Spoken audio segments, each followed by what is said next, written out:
Welcome to our channel. Today, we are going to explain a dystopian science fiction adventure movie called Flight of the Navigator. Spoilers ahead, watch out, and take care. The film opens with a 12-year-old boy named David playing with his dog Bruiser in a public park competition. Bruiser doesn't perform well, which is noted by David's little brother Jeff. Jeff makes fun of the dog along with David as David's family is heading toward their car. A giant Zeppelin airship floats above their heads, which is witnessed by the entire public gathered in that park. The family comes back home, but drops Jeff off at a friend's home. Midway, David comes home and sees his crush passing by. David runs to his room to see her with his telescope, but his father intervenes and finds out. He encourages David to talk to his crush instead of watching her secretly from his telescope. That night, David's mother sends David and Bruiser to get their little brother Jeff from his friend's home. David agrees and makes his way through the woods since that's the only way to Jeff's friend's home. Midway, he senses someone's existence and feels threatened. He picks up a wooden stick to open an attack, but Jeff jumps out of a tree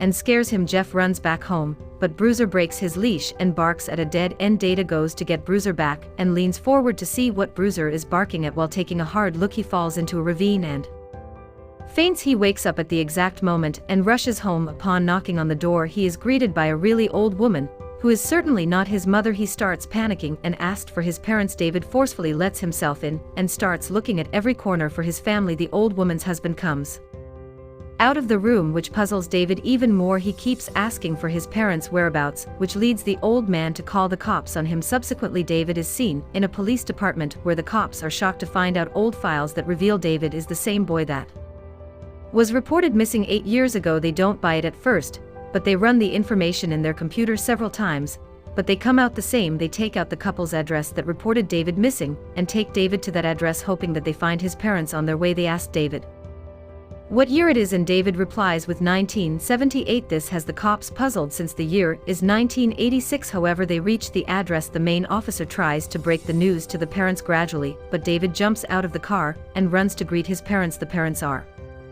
terrified to see David, who has an age in the past 8 years, but they act normal in front of him, whereas David freaks out to see his parents' age. He doesn't understand how to respond to his parents, so he faints once again. Meanwhile, a lead NASA doctor reaches the location where the cops have found a suspicious floating spacecraft that doesn't have any entrance or exit. The cops try to ask questions, but the doctor labels it as a national secret and claims to not answer their questions. David, on the other hand, wakes up on a hospital stretcher and creates panic. Thankfully, his mother is by his side. She assures him that she would stick by his side and won't let anyone lay a finger on him. At the hospital, the parents asked David where he had gone for the past 8 years, but David picks up the story from when he went to get Jeff from his friend's house and got lost in the woods. This comes to the parents as a great shock that he doesn't remember anything. Jeff shows up, who is now almost 20 years old. The parents he called by the doctor, so David gets time to get settled on the fact that the mature guy he's seeing is his little brother Jeff. Jeff shows him the poster that reported a missing 12-year-old with David's picture on it and confesses how he blames his stupid jump scare in the jungle for David's disappearance. To this day, David finally believes that he was gone for 8 years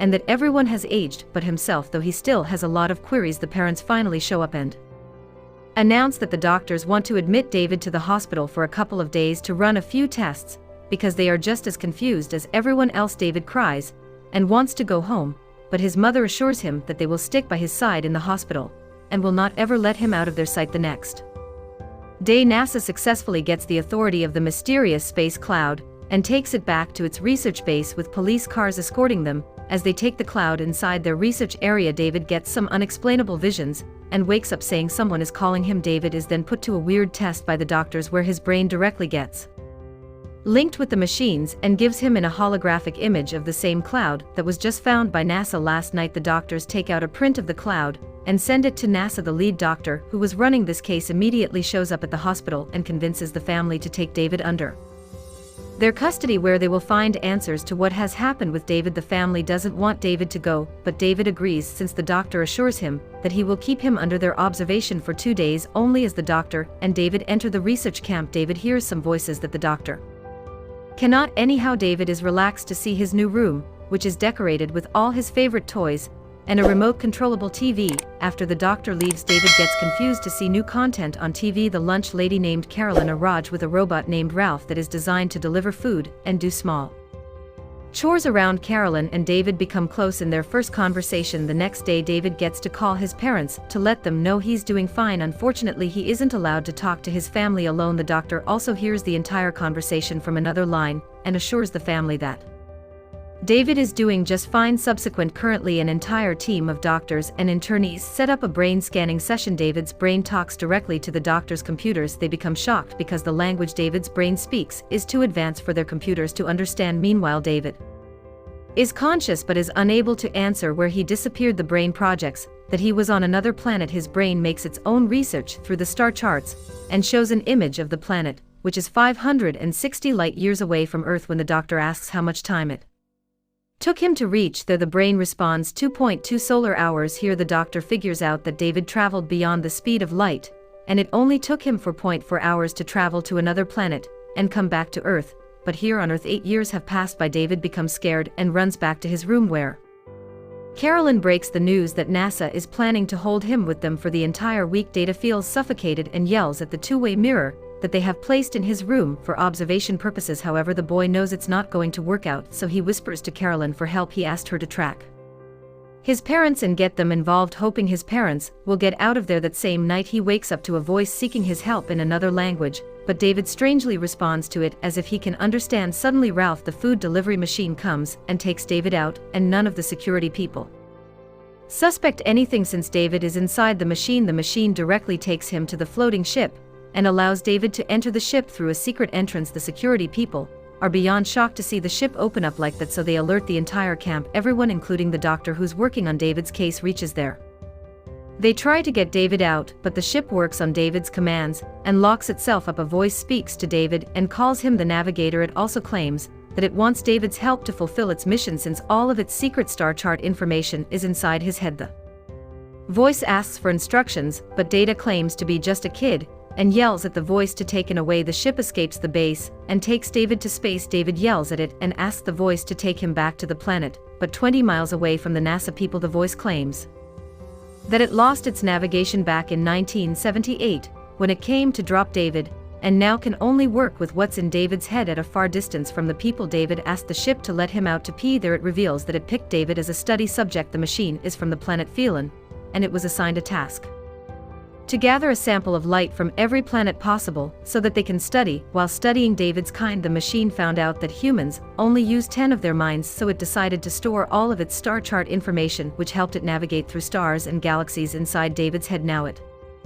wants it back so that it can return other life samples to their planets and head home. The NASA people show up in choppers since they are tracking it every minute. The voice asks David to get back in and fly the ship on his own. David has promised to be sent home if he lets the machine had its information back. The ship hides under the sea so they can't be traced. There it restores not only its star charts, but also random Earth lingo from David's head. David also gets to see weird aliens that the machine picked up from other planets. Now that it has gotten its information from David, it is planning on traveling back in time and dropping each and every alien to the exact spot where it picked them from. David bonds with the voice and names it Max. They finally fly out of the sea. Max takes David back to outer space. Meanwhile, the doctor gets called by David's father. He doesn't tell him the actual situation and asked his team to present to him the last person to meet David. The team starts to look for Carolyn since she was last seen with David. Meanwhile, Max gets upset with David's taunting and shuts itself. Max persuades David to take control of the